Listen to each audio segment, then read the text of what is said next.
They say styles make fights, and in football, there are few managers more distinctive in their style than Sean Dyche. He embodies old school, no nonsense approach, one of the purest forms of like the old school English pragmatism, direct, physical, disciplined, and actually completely unapologetic and proud of it.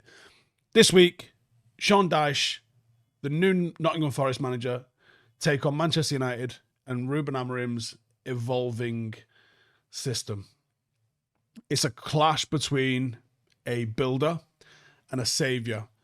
For Amorim, it's about the continued refining philosophy that's starting to click. For Dyche, it's about stripping football back to its basics and winning some points and somehow trying to keep Nottingham Forest out of the relegation zone where they find themselves.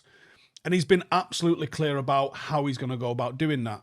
Set plays, desire, resilience, positioning, transitions.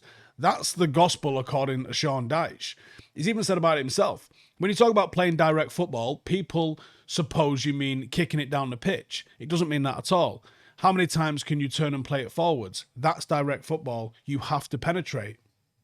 That's Sean Dyche summed up. Get it forward, earn the territory, fight for second balls, make the opposition suffer. And at Forest, he's taken over a team that has been chaotic. From Nuno to Ange, there's been flashes of identity, and intensity runs through both of them, and so does aggressiveness. But in Dyche, they're going to have a lot more discipline because both of those managers left a little bit of a mess. Forest have been leaky. They've been inconsistent. They've been lacking bite. I mean, Nuno's unlucky, man, because he really had something going on. For a time, they was in Champions League places. They fell out of the Champions League places. They lose half of their best players. And then they bring in Ange. It's been an absolute disaster. Dyche will get them up the league. I just hope he doesn't start this week against United. Now, in terms of their managerial profile, Sean Dyche and his football lives in the trenches. His Burnley and his Everton sides were not glamorous, but they were gritty and they were hard to beat. Now at Forest, you can argue he's got far better players, whether it's Gibbs-White, Hudson-Odoi, Awonye, Anderson, even Murillo at centre-half. He's going to have to blend his structure with some of the flair that those players bring.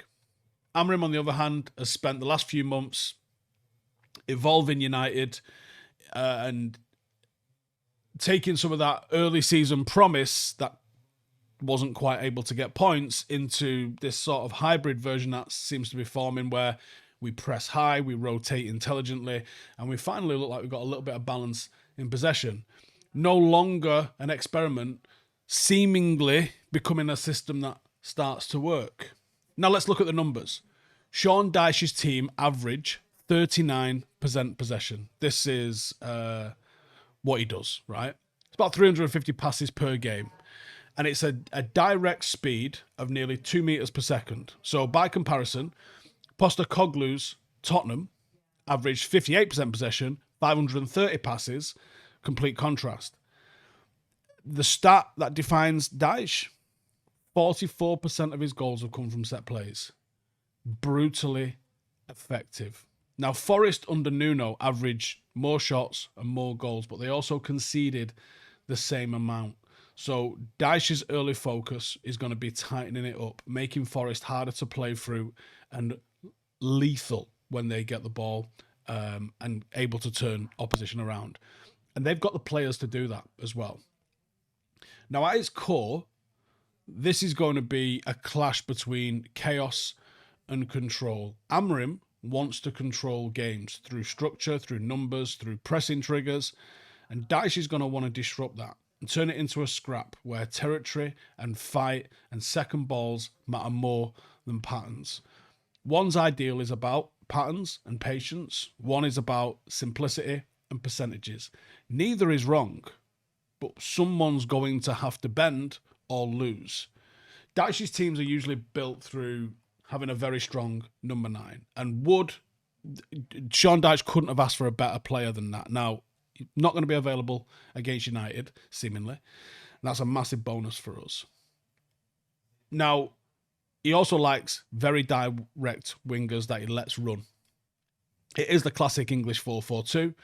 But lately, he's actually messed around with 4-3-3. He's gone woke. He's also played 4-2-3-1. And I wouldn't be surprised to see 4-2-3-1 against United at the City ground. I would expect them to sit relatively deep, probably a bit of a mid-block, absorb a little bit of pressure, and then look to find the likes of Gibbs-White between the lines or a Wanya on the shoulder. While United are going to want to try and press high. They're going to want to try and dominate the ball, and they're going to be different to how we've been in the last few weeks, I think. And that's where Amorim's structure is going to come up against Dyche's defiance. And Forest aren't... I think it'd be wrong to call them long ball merchants because they've got quality to hurt you when they win the ball back. And I think that's the danger. Dyche with flair could be the most dangerous version of a Sean Dyche team that we've ever seen. So how do you beat this Forest team? Control the transitions, win second balls. If you let the game become scrappy, you're going to play into their hands. Now, I think there's one thing where a game is scrappy, and there's another game where it becomes a basketball game where it gets very, very end-to-end. I think getting it end-to-end suits United because it'll draw Forest out of their shape. But scrappy and like congested is going to suit them because it'll go out for throw-ins more often. And that, you know, allows you to march up the pitch. You don't want to give loads of corners and free kicks away because that's where they're going to score goals. Now, hopefully you're catching him at a time where he's not had a chance to get too much training ground practice to make them good at set plays, but they're going to have a real emphasis. By the end of the season, they'll be class at set plays. And you're going to have to defend them like your life depends on it because his teams will crash the box. They will disrupt or foul the goalkeeper, let's be honest. And they will turn that box chaos into goals. And it doesn't need to be clean. They just have to stick it in the back of the net. So yeah, styles make fights. Dyche's motto is going to be make them work for it. You know, that's how he's going to try and set his team up tomorrow. If United are going to beat us, they're going to have to work for it. So it is two totally different footballing worlds colliding. United are going to need to be patient and we're going to need to be clinical because we won't get loads of chances and we can't miss loads of chances. But an early goal is going to make Forest come out and play, and that's where United could punish them. If Amorim gets this one right, United make it 4 in a row. And more importantly, it's going to prove that the system is flexible. And that's the one criticism United fans have rightly had about him this season. We've seen one adaptation to what we've seen the last few weeks. Can we see another adaptation to go and get a result against Sean Dyche, who isn't going to want to play football against you? I'm looking forward to it. Let me know your score predictions in the comments below. And if you enjoyed this breakdown, I mentioned it on the morning walk yesterday. We're going to start looking at breaking the preview up into separate parts. So I'm going to talk about the managers like I just have done. And we're going to start this next week for Frank and Tottenham. We're going to do a scouting section where it's a single upload just looking at Tottenham and how they play. And then on Friday, as usual, my preview will be mostly just then on United and how United can line up and how we can beat Tottenham. So let me know your thoughts on how we're going to sort of retool these previews. And I'll see you after the game. Laters.